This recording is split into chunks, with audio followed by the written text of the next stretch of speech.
Hi guys, it's Cody, And it's Haley. and welcome to this week's Mustang Report. And now Elena with our Taffy interview. Hey guys, it's Elena, and I'm here with some of our Taffy national qualifiers. I'm Madeline Carroll, I'm 9th grade, and I competed in public speaking. I'm Reese Bryant, 11th grade, and I competed in researching learning challenges. I'm Daylin Isagire in 11th grade, and I competed in the interactive bulletin board. Hi, my name is Audrey Moore, and I'm going to be competing with Reese for researching learning challenges. Hi, I'm Samantha Joe. I'm a senior, and I competed in a breakout session and Ed Rising moment. Hello, my name is RJ Mascaro, and I competed in a breakout session as well. Hi, my name is Audrey Volmer. I am a senior, and I competed in portfolio and bulletin board. My name is Izzy Visser, and I competed in portfolio. My name is Austin Oliver, and I competed in public speaking. So what does Taffy stand for? Taffy stands for the Texas Association of Future Educators. What are the requirements in order to be in Taffy? There aren't really any. You can just join if you want to. What were your favorite experiences from competing at the state competition? My favorite experience was definitely seeing everyone from all over the state of Texas all come together to one hotel in Galveston and seeing all the different types of competitions. What are the competitions like? How are they divided up? So there's competitions and contests, and competitions are you're in a room and you present, and then you're ranked from one to however many compete, and the top 10 go to nationals. And then contest is you do your presentation, and then if you get a 97% or above, you go to nationals. What are the preparations like in order to compete for Taffy? For my interactive bulletin board, I just had to do a lot of research and then have an idea of how I wanted to create the bulletin board and just have a vision, and then cut all the pictures out and just do one exactly like that.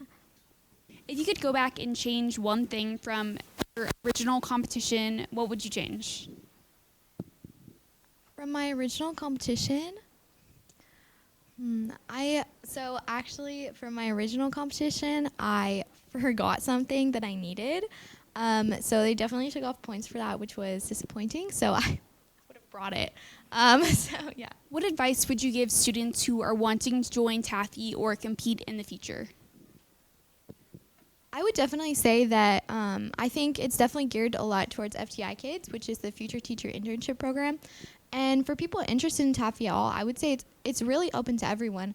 You don't have to just want to be a teacher to join Taffy. It's really fun. There's so many different competitions. There's public speaking if you're a good speaker. There's impromptu speaking if you're really good at improv. If you're really crafty, it's great for that. And you get to go on trips with your friends, meet new people. It's a really good experience, even if you don't want to be a teacher. How did the awarding and grading go for each competition?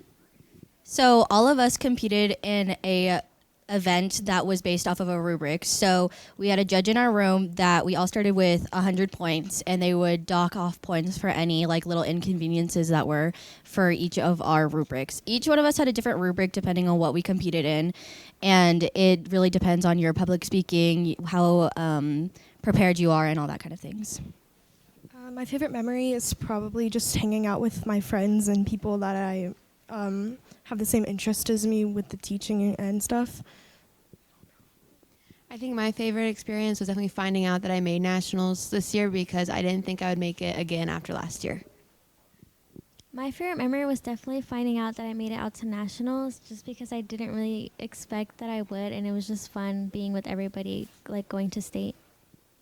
I think my favorite memories and experiences has every time I've been to state has been just hanging out with the girls in my hotel room.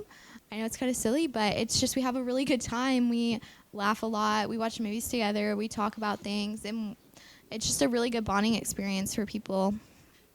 My favorite memory was definitely getting able to play pool with the Taffy State president.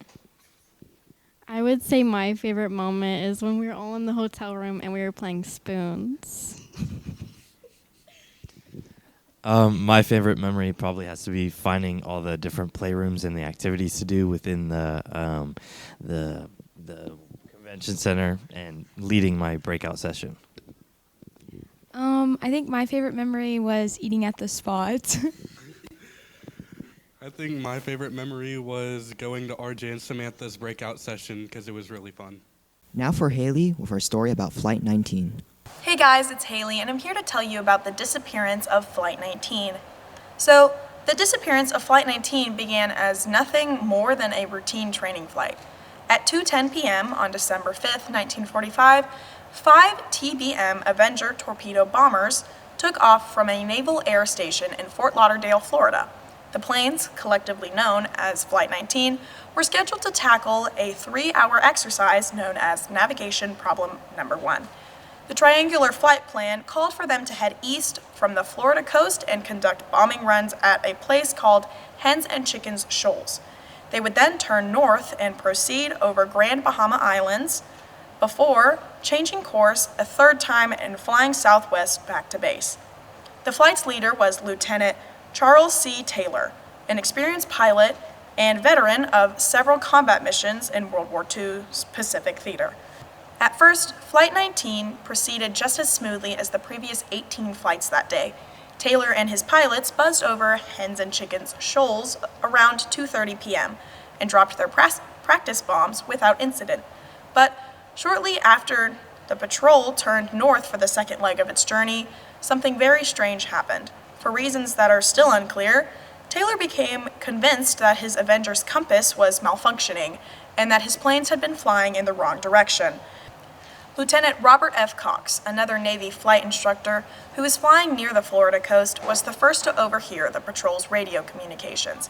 He immediately informed the air station of the situation and then contacted the Avengers to ask if they needed any assistance. Quote, "Both my compasses are out and I'm trying to find Fort Lauderdale, Florida," Taylor says, his voice sounding anxious. "I'm over land, but it's broken. I'm sure I'm in the Keys, but I don't know how far down." Taylor's claims didn't seem to make sense. He had made his scheduled pass over Hens and Chickens Shoals in the Bahamas less than an hour earlier, but he now believed his planes had somehow drifted hundreds of miles off course and ended up in the Florida Keys. Under normal circumstances, pilots lost in the Atlantic were supposed to point their planes toward setting sun and fly toward the mainland, but Taylor had become convinced that he might be over the Gulf of Mexico. Hoping to locate the Florida peninsula, he made a fateful decision to steer Flight 19 northeast, a course that would only take them further out to sea. Quote, "If we would just fly west, we would get home." Taylor was eventually persuaded to turn around and head west, but shortly after 6 p.m., he seems to have canceled the order and once again changed direction.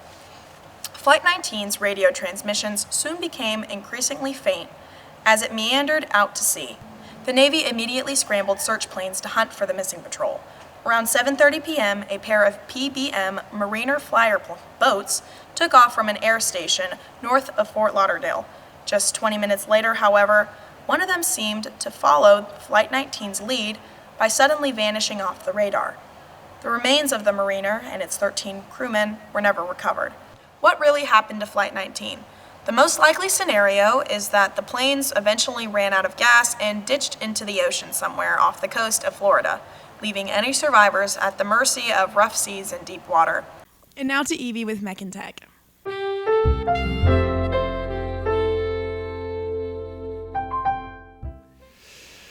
Hello, Mustangs. Recently, I have acquired a broken graphics card, which means I'm going to take you through it. I'm going to take it apart, for one, and I'm going to show you how it works, and if I can, I'm going to show you why it broke. I already know why, I think, but if I'm right, it'll be boring. So we're going to hope I'm wrong. And, yeah. So I have a graphics card, so we need to talk about the basics. The basics of a graphics card is it's a CPU turned on its side exclusively for rendering. It calculates a bunch of triangles and the color of the triangles and where they need to go on the screen in order to convince the person that they're looking at an image. It's triangles. It's all triangles. On top of it is a cooler, as that CPU also gets warm just like yours, or GPU core gets warm just like your CPU, and a bunch of transistors just to move signals to the motherboard and tell the CPU that it has been calculating, but it doesn't really do much else. I mean, each kind of one of those pins makes it a little bit faster, but For the most part, if you're plugged into the GPU, you're not really going to notice a difference between an 8 and a 16. But I should talk about that anyway. An 8 slot is just half as long. It's just kind of a thing. 16 slots are twice as long, 8 compatible for some reason, but not 4 or 2 or 1 compatible. I don't know why. They're twice as long, but, just twice as fast. A couple other things, but they're not really that important. But they're just different PCI slots. And what else needs to be talked about in terms of graphics cards? Yeah, so we're gonna take it apart for the next few weeks. See ya. Now time for Dylan and Dejan with sports. What's good, Mustangs? I'm Dejan Thompson. And I'm Dylan Case. And welcome back to the coach's office. These are your weekly sports announcements, Mustangs. Varsity baseball, March 6th through the 8th, tournament at Coppell, Prosper, and Southlake. Girls soccer, Friday, March 7th versus South Garland, JV2 at 4:30 p.m., JV at 6 p.m., varsity at 7:30 p.m. at Schaefer Stadium in Wiley. JV2 boys soccer, Friday, March 7th versus Prosper Walnut Grove, JV2 at 4:30 p.m., away games. Boys soccer, Friday, March 7th versus South Garland, JV at 6 p.m., varsity at 7:30 p.m., home games. Senior night is at 7:30 p.m. that night. Softball games, Friday, March 7th versus Wiley East, JV at 5 p.m., varsity at 6:30 p.m., home games. Golf tournament, March 7th. JV softball, Saturday, March 8th, round robin at Sachse and Garland versus Denton, Naaman, Crandall, Heath, Garland High School, Terrell, and Rowlett. Girls soccer, Tuesday, March 11th versus Naaman. JV2 at 4:30 p.m., JV at 6 p.m., varsity at 7:30 p.m. Home games. That's also senior night. JV2 boys soccer, Tuesday, March 11th versus Rockwall Heath at Heath High School.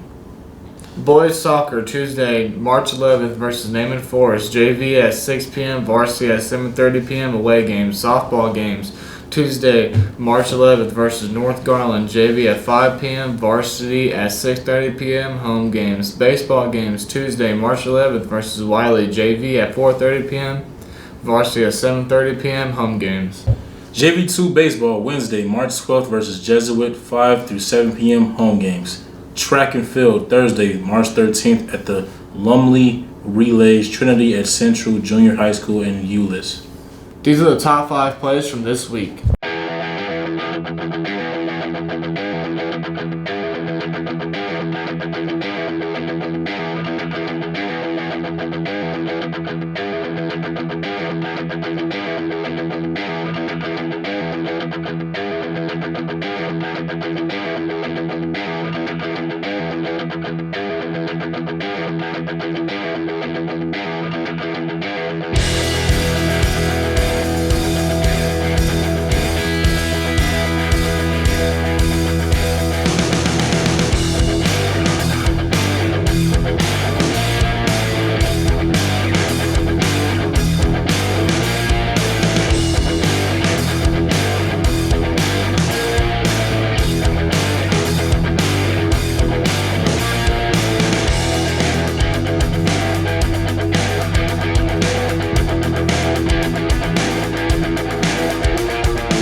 Welcome to Plays of the Week.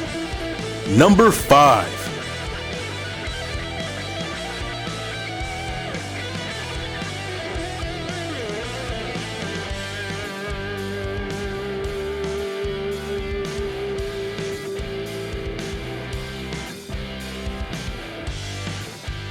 Number 4. Number 3.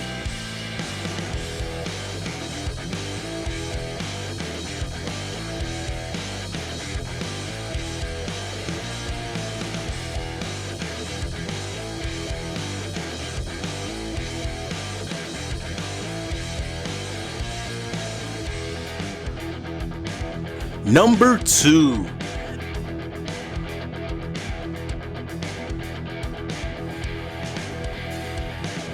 And now, number 1.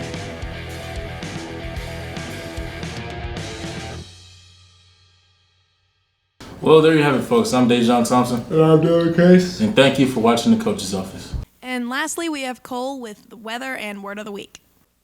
Welcome back, Mustangs, to Word of the Week. I'm Cole. As always, today our word is going to be squall. It is a noun which originated in 17th century English, the definition of which is a sudden or violent gust of winds or a localized storm. An example of this word could be the other night, where all that storm came through.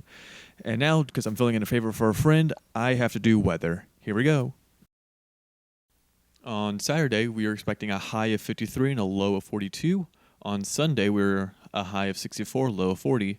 Monday, 75 and 46. Tuesday, the 11th, 75, 56. Wednesday, 79, 51. Thursday, 79, 60. And for Friday, it will be 79 and 50 degrees. Well, thank you for joining me for the Word of the Week and weather, and I'll make sure to see you next time. That's it for this week on Mustang Report. Bye, Mustangs.